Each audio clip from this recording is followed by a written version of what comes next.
an electric hot plate is maintained at a temperature of 350 degrees Celsius and used to keep a solution boiling at 95 degrees Celsius.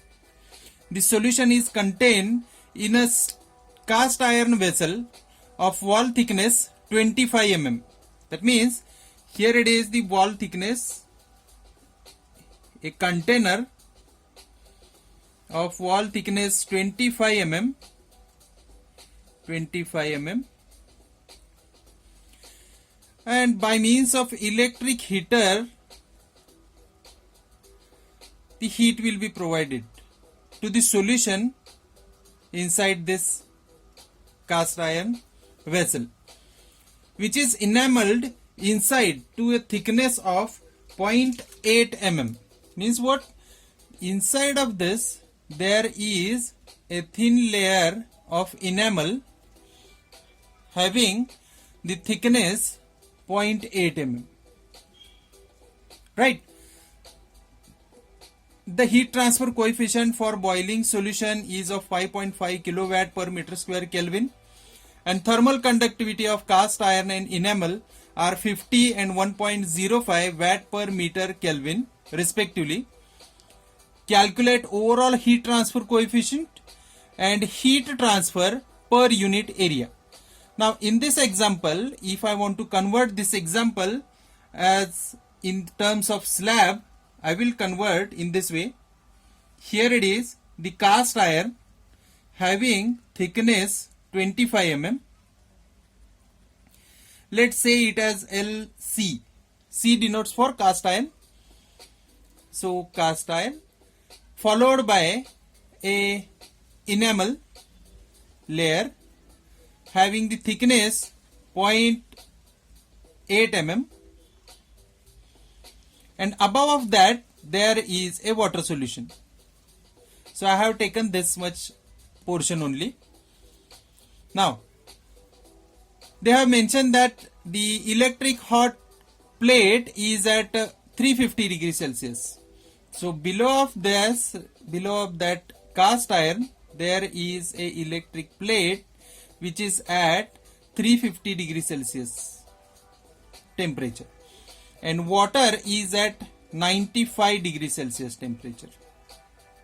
Now if I say the length of cast iron, that is the thickness, is of 25 mm, let's convert it into mm.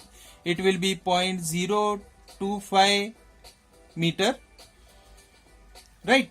And for the cast iron they have given the thermal conductivity 50. So I will write here Kc is equal to 50 watt per meter Kelvin. Now the next term, for enamel thickness, I will call it as Le. Thickness is of 0.8 mm. Convert it into meter, 0.008 mm. Sorry, meter. And the thermal conductivity for enamel, it is 1.05 watt per meter Kelvin. Now the next one, the heat transfer coefficient for boiling solution is of 5.5 kilowatt per meter square Kelvin. So this will be the H having 5.5 kilowatt per meter square Kelvin. Let's convert it into watt per meter, 500 watt per meter square Kelvin. Simply converted this kilowatt into watt. Now as we know, Q is equal to UA delta T. Since we need to find out overall heat transfer coefficient, I will take this formula. Q is equal to UA delta T. Now as we know, Q is equal to, I can write it in this fashion, delta T divided by summation of thermal resistances. Or by elaborating this, I can write it in this way, delta T divided by the resistance because of this cast iron, it is L by Ka, LC by KCA, plus resistance because of this enamel, Le divided by KEA, plus the resistance offered by means of convection, 1 upon HA. Now if I take A common on the upper side, my formula will be A delta T divided by, these are the resistances in these terms, LC upon KC plus LE upon KE plus 1 upon H. Now compare these two equations, because it is also Q and this is also Q.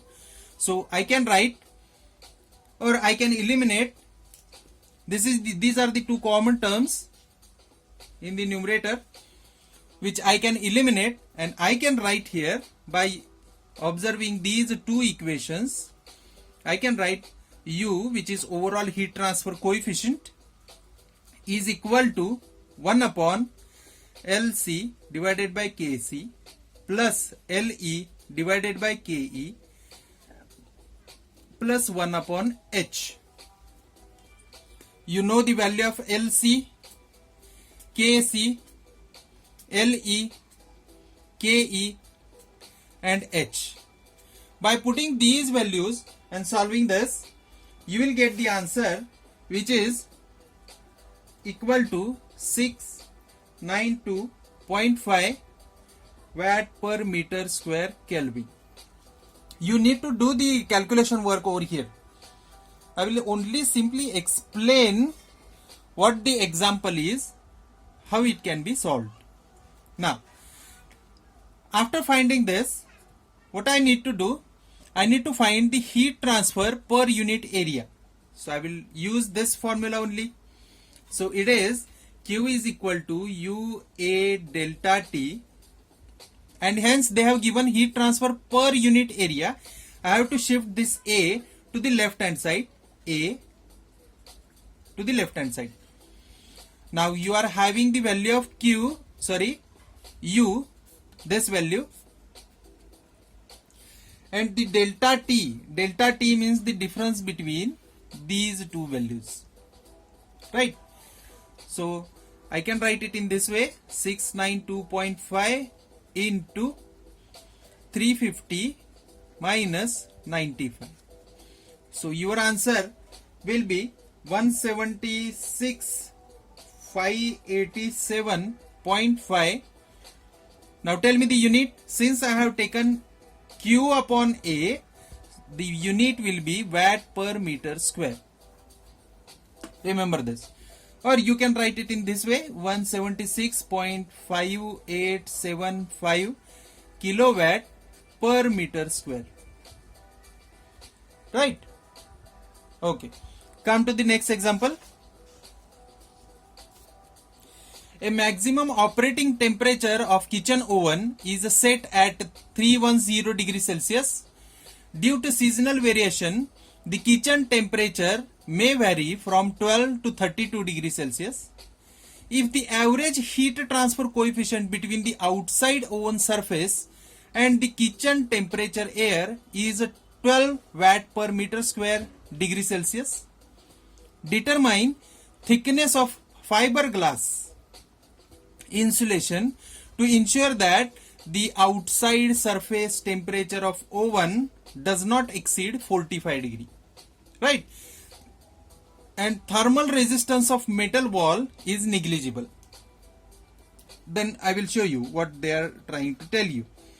This is the oven placed inside the kitchen, and the heat transfer from this area, the operating temperature is of 310 degrees Celsius and outside temperature is in between these two temperatures, right? And they have given this air, outside air, and it is insulated with some material, fiberglass, right?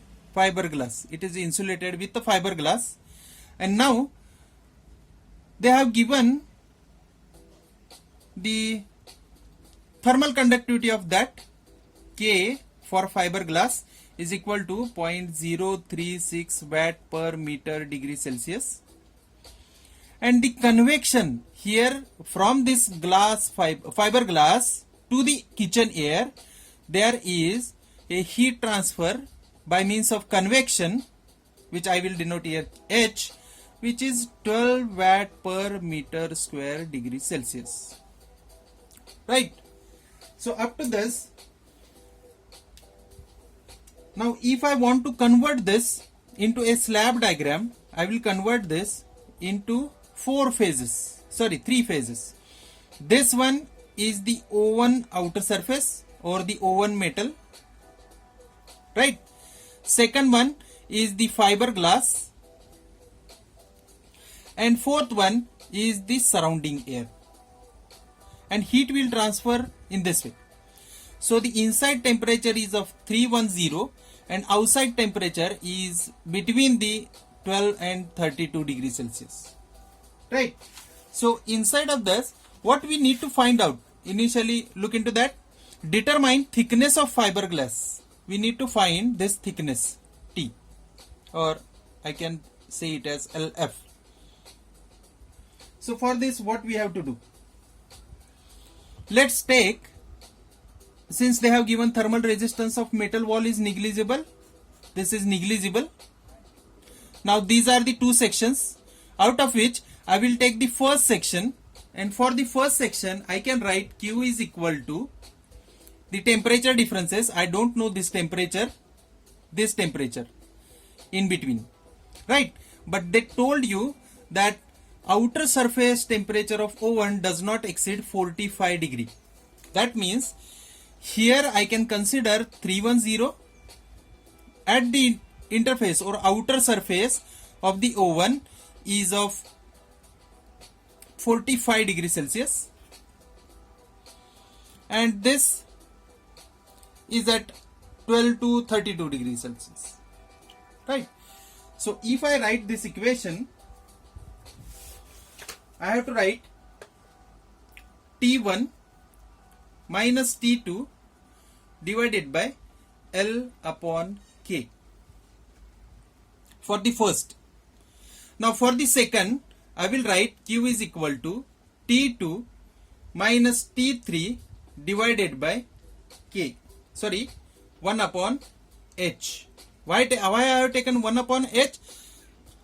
So from this point, heat will be transferred by means of convection, right? Now if I compare these two equations, I can write it here, T1 minus T2 divided by L upon K, which is equal to T2 minus T3 divided by 1 upon H, right?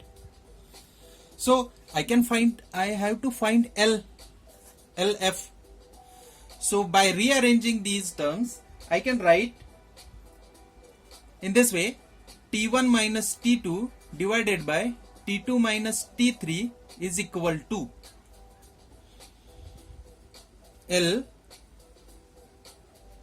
H upon K, or I can write here L is equal to K upon H inside the bracket T1 minus T2 divided by T2 minus T3.